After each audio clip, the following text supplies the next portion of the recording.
L'idée, moi, enfin, voilà, j'ai commencé par cette idée de cette construction narrative, de faire une saga familiale en se focalisant sur 5 journées. Mais le fait de... Ce qui m'intéressait, c'est vraiment le travail sur l'ellipse, sur le temps. C'est un film sur le temps. Et, et voilà, le truc, c'est que en suivant un personnage pendant sa journée, et ça en faisant 5 fois de suite, il fallait absolument pas qu'on perde les autres personnages.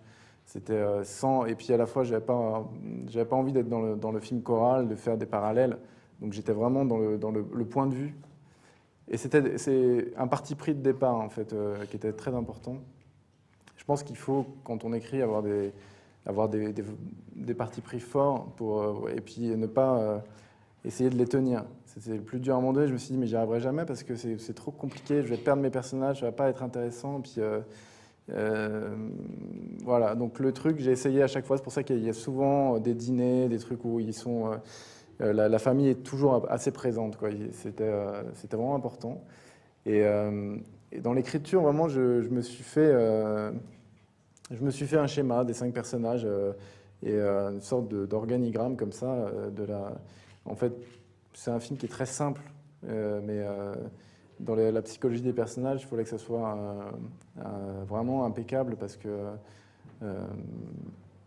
c'est basé que là-dessus, donc je ne pouvais pas me permettre de pas être vraiment, de pas être très précis, quoi, en fait. Et c'était très long à écrire, très laborieux.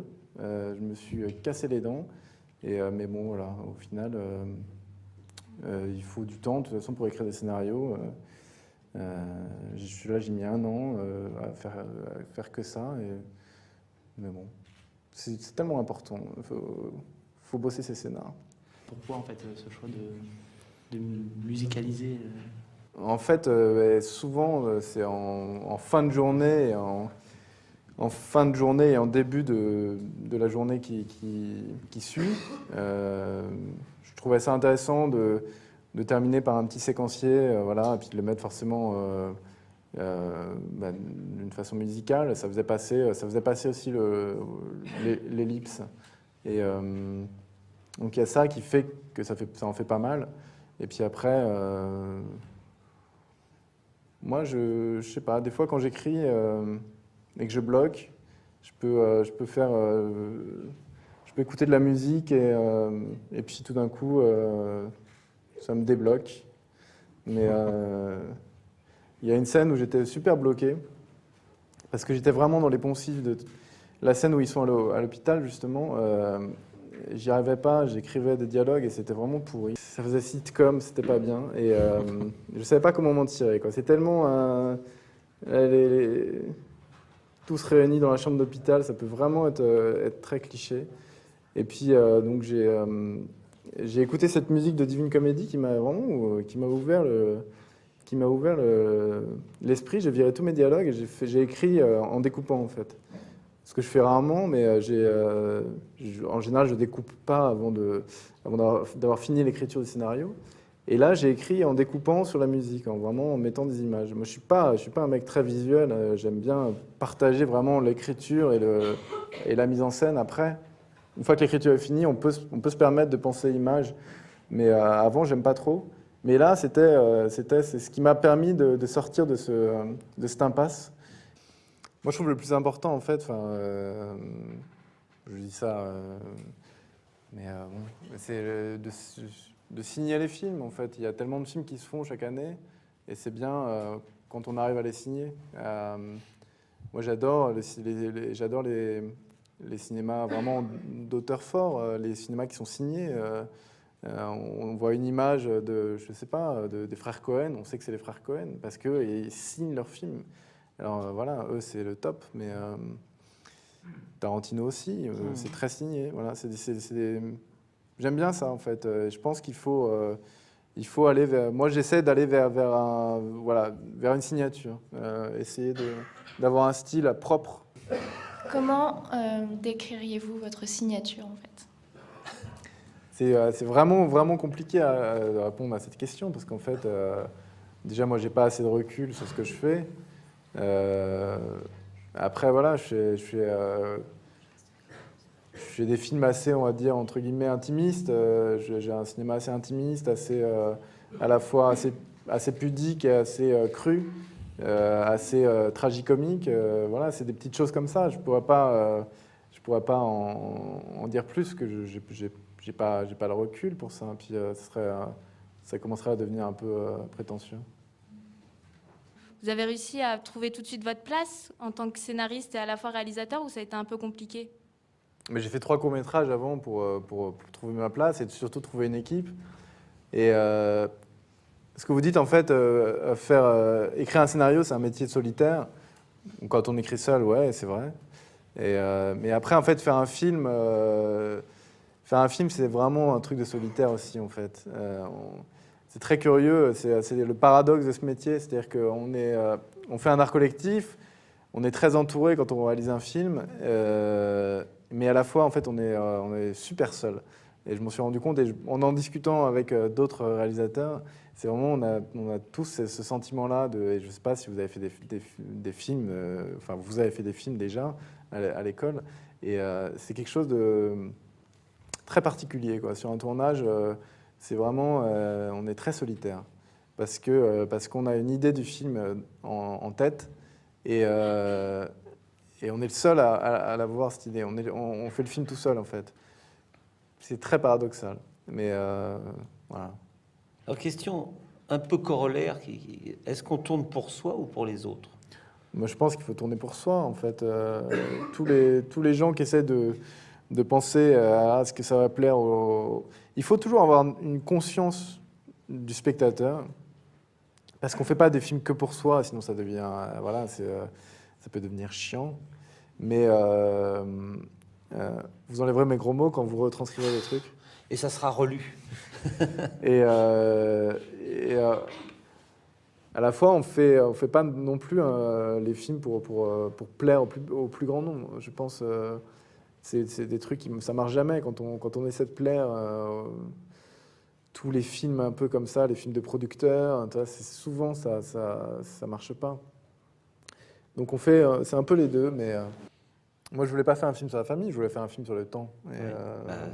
Ce qui a priori n'est pas une réflexion de jeune. Enfin, soyons dans les clichés, mais... Je suis très vieux dans ma tête, en fait.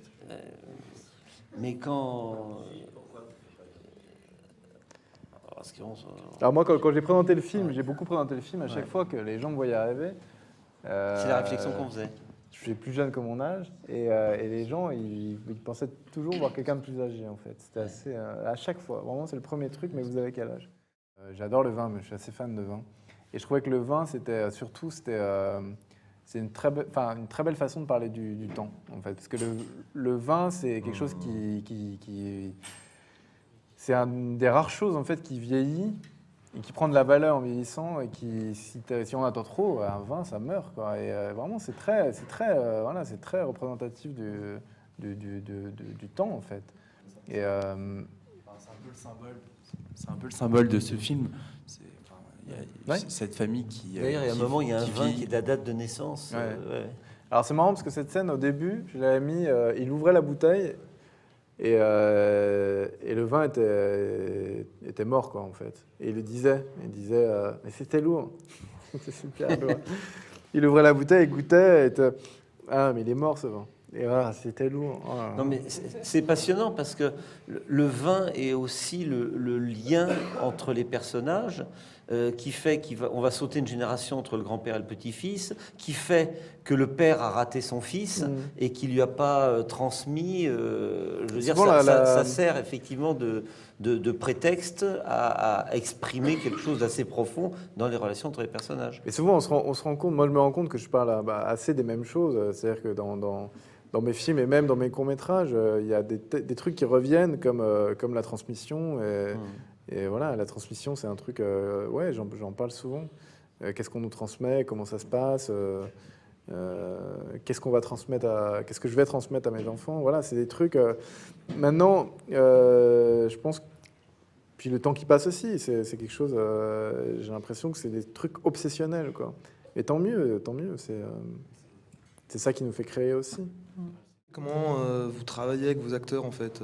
Est-ce que vous répétez beaucoup ou est-ce que vous laissez de la place à l'impro? Enfin, quelle est votre méthode en fait? Enfin, Ouais, en fait, moi, j'aime pas trop répéter beaucoup. La direction d'acteur, c'est quelque chose, c'est un peu, on se rend compte en fait en faisant des films que c'est un peu du vent. La direction d'acteur, c'est quelque chose qui n'existe pas vraiment, parce que chaque acteur est différent et donc du coup, moi j'aime bien parler beaucoup avec mes comédiens, parler beaucoup avant le tournage.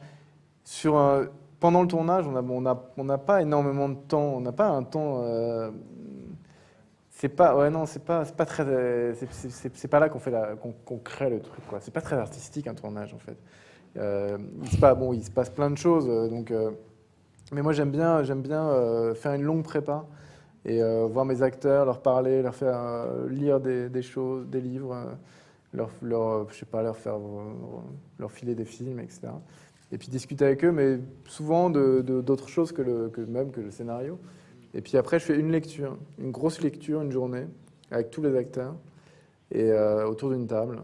Et on se lit le texte plusieurs fois. Je prépare à mort tout ce que je fais, parce que je suis un angoissé. Et je préfère, quitte à part le regarder après sur le tournage, mais je fais des très longues prépas. Là, je dois tourner en septembre mon prochain film, je suis en prépa. Voilà, j'ai commencé ma prépa là. Et parce que voilà, je découpe le film avant d'avoir les décors. Ce qui peut paraître un peu débile, mais en fait, je trouve ça assez intéressant après de chercher des décors qui vont se rapprocher de mon découpage. Du coup, ça aide à la recherche des décors en fait. Ça donne je sais exactement ce que je recherche. Et puis bon, après, quand on a des studios, on peut aussi, quand on tourne en studio, on peut se démerder pour faire exactement ce qu'on a prévu. Et tu as une idée très précise du montage dès le départ, où il y a vraiment beaucoup de choses qui se redistribuent à ce Il y a moment-là? énormément de choses. Le montage, c'est vraiment la troisième écriture du film, après le tournage et les scénarios, quoi. Le Avec montage, c'est une vraie écriture. grande où, confiance au monteur ou moi, je bosse pareil, avec la même monteuse tout le temps. tu as une présence de chaque seconde sur la table de montage? Je lui laisse faire un premier montage, un ours, parce que comme ça, elle s'habitue au film, parce qu'elle a rien vu avant, la monteuse. Donc, elle s'habitue au film et elle voit les rushs. Au fur et à mesure du tournage? Non, après le tournage. Mais là, je vais changer, je vais faire au fur et à mesure. Je trouve ça bien. Ça me permettra de faire peut-être plus d'un film tous les 3 ans. Mais en fait, et après, et puis peut-être ça implique une autre dynamique, c'est-à-dire que si on commence à avoir déjà une idée du rythme des premières séquences, peut-être que ça peut influer sur la façon dont on va tourner les suivantes, éventuellement. Ouais, c'est vrai. Non, mais ça permet de faire des retakes au cas où, un truc comme ça.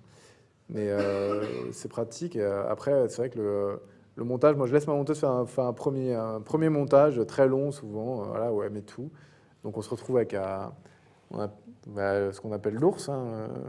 Et puis après, je suis là tout le temps. Bien, merci infiniment.